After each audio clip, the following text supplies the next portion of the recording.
ನಮಸ್ಕಾರ ವೀಕ್ಷಕರೇ, HTV news ಕನ್ನಡಗೆ ಸ್ವಾಗತ. ನಾನು ಅದ್ವಿಕಾ.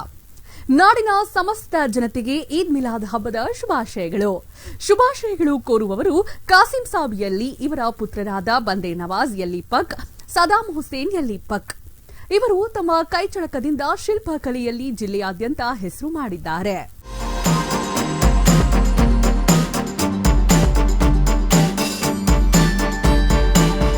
ಇವರು ದೇವರ ಮೂರ್ತಿಗಳು, ನಂದಿ ಮೂರ್ತಿಗಳು, ಆಂಜನೇಯ ಮೂರ್ತಿಗಳು, ದುರ್ಗಾದೇವಿಯ ಮೂರ್ತಿಗಳು, ಗಣೇಶನ ಮೂರ್ತಿ, ಕ್ರೈಸ್ತರ ಶಿಲ್ಬೆ ಮೂರ್ತಿಗಳು, ನಮ್ಮ ರಾಷ್ಟ್ರೀಯ ಲಾಂಛನ 4 ಮುಖದ ಸಿಂಹ, ತೇರಿನ ಗಾಳಿಗಳು, ಹಾಲಗಂಬ, ಗದ್ದಿಗೆಗಳು, ದೇವರ ಪಾದಗಳು, ದೇವರ ಗರ್ಭಗುಡಿಯ ಬಾಗಿಲುಗಳು, ಅದರ ಜೊತೆಗೆ ರಾಯಚೂರಿನ ಪೊಲೀಸ್ ಹುತಾತ್ಮರ ಚಿತ್ತಸ್ಮರ ಸ್ತಂಭವನ್ನು ಇತರೆ ಕೆತ್ತನೆ ಮಾಡಿದ್ದಾರೆ. ಇನ್ನು ನಾನಾ ರೀತಿಯ ಕಲ್ಲಿನಲ್ಲಿ ಕೆತ್ತನೆ ಮಾಡುತ್ತಾ ಬಂದಿದ್ದಾರೆ.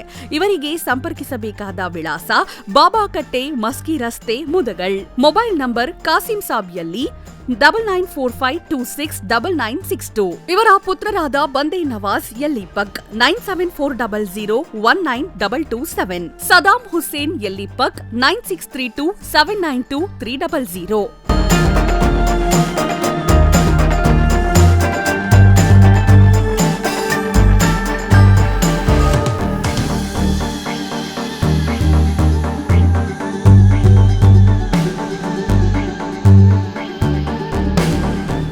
ಇದಾಗಿತ್ತು ಇವತ್ತಿನ HTV ನ್ಯೂಸ್ ಕನ್ನಡ. ರಾಯಚೂರು ಜಿಲ್ಲೆ ಲಿಂಗಸೂಗೂರು ತಾಲೂಕು.